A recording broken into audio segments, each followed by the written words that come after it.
My name is Grace. I am a 28-year-old fashion designer. After high school, I went on to vocational school and then landed a job at a design company.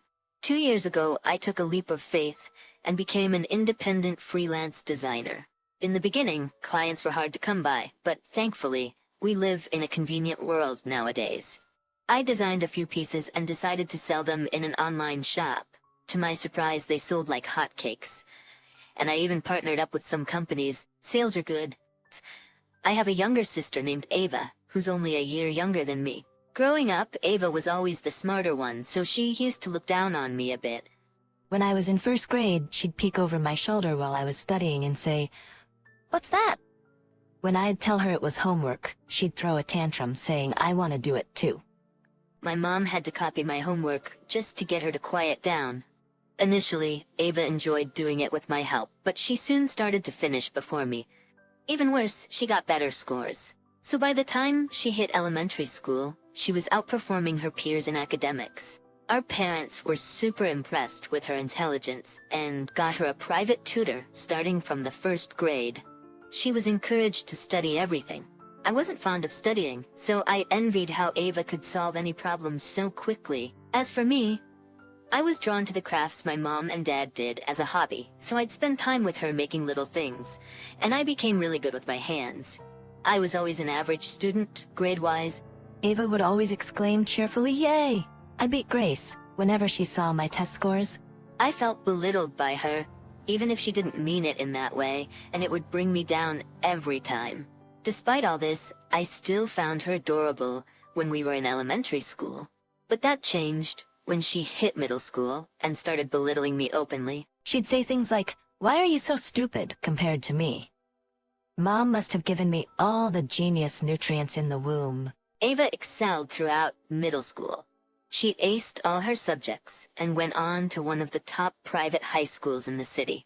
I maintained average grades and chose a high school with a fashion program. Even when we bumped into each other outside, Ava acted like I was a stranger. Once, she saw me hanging out with my high school friends. She smirked and said, "It's amazing how the school you go to dictates the kind of friends you have." They all looked dumb, but I chose that school to follow my dream, so I didn't let her comments bother me. After that, I went on to a vocational school and worked my butt off to become a designer. Meanwhile, Ava's grades had plummeted since she started high school. This happened a few months after she became a high school senior.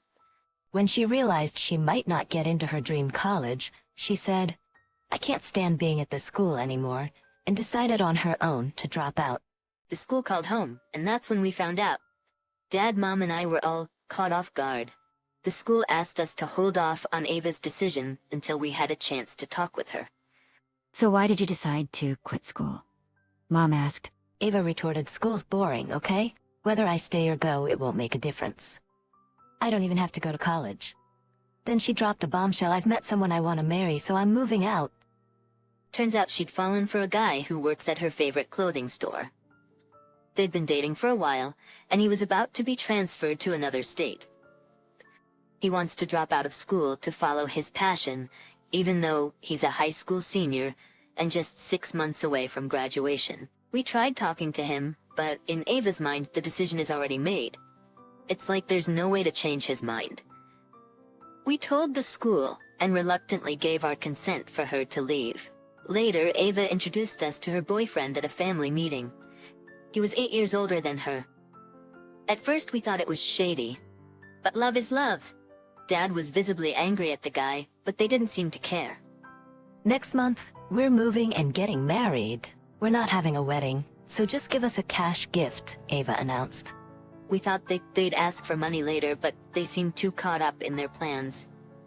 Eventually, they moved 3 hours away. We lost contact with Ava, but a relative living in her new area said they'd seen her working at a clothing store. She seemed to be doing fine. 6 years later, when I was 25, Dad was rushed to the hospital from work. I left my job early and met Mom at the hospital. Despite calling Ava several times, we couldn't get through to her. Reluctantly, I left a message saying Dad had collapsed and went to his hospital room. Dad was 54 at the time. He was diagnosed with stomach cancer. After some tests, luckily it seemed there was no spread to other parts of the body, which was a relief. I got a call from Ava on the day of Dad's surgery. Grace, long time no talk. How's Dad doing? Things look bad? She asked cheerfully. Caught off guard, I managed to say, "Where were you when Dad needed you?" "We tried reaching you multiple times. He's fine and about to go into surgery. He'll be in the hospital for a while. You should come visit." I urged Ava to visit Dad and hung up the phone. The surgery was successful. They removed part of his stomach and decided to monitor his progress. Knowing I couldn't leave my emotionally fragile mom alone, I quit my job to work freelance. Being able to work while staying close to Mom and Dad meant the world to me. Though Dad was recovering well, he got sick again 2 years later. By then, the cancer had spread and he was given a terminal diagnosis. 6 months left. I tried calling Ava right away but got no answer. So I left her a voicemail and a text message. The next day she called back to say another setback? Just let me know when he's gone. No need to contact me until then before hanging up. After that, despite multiple attempts, we lost all contact with Ava. Mom and I struggled with whether to tell Dad about Ava, but it seemed he already knew. He chuckled but seemed somewhat lonely. Actually, I am engaged. Due to his work, we plan to marry later, but after hearing about Dad's condition, I decided to introduce him. "I actually do have someone. Can I bring him next time?" I told Dad. Dad was thrilled. Later, my fiancé and I visited Dad's hospital room. After hearing about Dad, my fiancé proposed we move up the wedding. So we obtained special permission for Dad to leave the hospital. We reserved a venue and had a ceremony with just the family. Dad was overjoyed and entrusted me to my fiancé. A few months later, Dad passed away, just about 2 months after the terminal diagnosis. Mom and I organized the funeral. Of course, we informed Ava, but as usual we got her voicemail. Left with no other option, we left a message and focused on the preparations. On the day of the funeral, I called Ava again and this time she picked up. "Hello, Ava? Where are you?" "The wake is today at 6 p.m., I said, in a stern tone. Grace, we're not going to the wake or the funeral, Ava replied, as if it's no big deal. "What do you mean?" "Dad specifically asked that you attend his funeral when he gets to heaven." Did he? Well, we took some time off, so we're going on vacation for a week, Ava responds, laughing nonchalantly. I'm speechless at her unexpected words. "What did you just say?" Listen, there's no gain in going to Dad's funeral. Instead, we're using the time off to go on vacation with my husband. Don't call us until we get back in a week. Are you serious? You're not coming tomorrow either? I just said we're not coming. Stop calling. I decide to let Ava and her husband go. "All right, fine. Safe travels." The funeral proceeds without Ava and her husband, and ends without a hitch. We finish the memorial service and return home with Mom and my husband, just as Ava and her husband arrive in a taxi. Hey, Dad is finally gone. That's the first thing she says after not seeing us for about 10 years. Mom starts to cry at her words, and I'm just dumbfounded. I leave a sobbing Mom with my husband and sit down with Ava and her husband to talk. "Got anything to drink? I'm thirsty," my brother-in-law immediately asks. My brother-in-law is actually 7 years older than me, so it feels a bit odd. Haven't seen this guy in about a decade. What are these two thinking? Even though I feel uncomfortable, I serve them coffee. So what's the inheritance look like? What's our share? They ask eagerly. At this point, I call in Mom, my husband, and another man who is waiting in the next room. Ava and her husband are puzzled by the stranger until he hands them his business card, silencing them. "Nice to meet you. I'm the lawyer who drafted your father's will. According to it, all assets will be divided equally between your mother and Grace. Ava will receive nothing, including any legal inheritance." The lawyer announces. Ava and her husband slam the table and stand up. What? Why is there no inheritance for me? Ava is wailing and screaming. However, the lawyer calmly pulls something out. "Don't remember? Listen to this."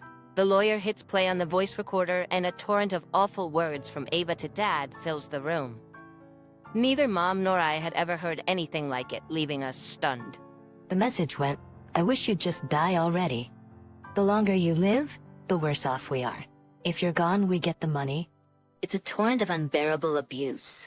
Despite never visiting him in the hospital, she had been leaving these kinds of messages on his voicemail daily. Upon hearing this, Mom was devastated. I couldn't hold back my anger. You said these things to Dad, who was battling his illness? That's not human. But they didn't even give us a wedding gift.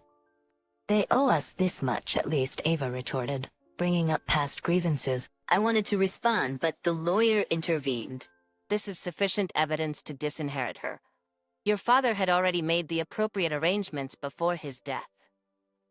It can't be undone. Realizing she had lost her inheritance due to her own actions, Ava began to profusely apologize to Mom and me. Even though my brother-in-law said, "What are you doing?" "This is embarrassing," Ava brushed him off. Mom, Grace, please. She banked. What? I glared at Ava. Please, we bought a luxury condo thinking we'd get Dad's inheritance. We can't pay for it without the inheritance, she wailed. Even the brother-in-law adjusted his posture and began apologizing deeply, but Mom and I ignored them. If you won't leave, I'll call the police. You're no longer family after what you said to Dad, we told them. That got them to leave crying. 3 days later, I couldn't leave Mom alone and was working at my childhood home. Just then, Ava and her husband stormed in. They walked right in through the front door, yelling and making a scene.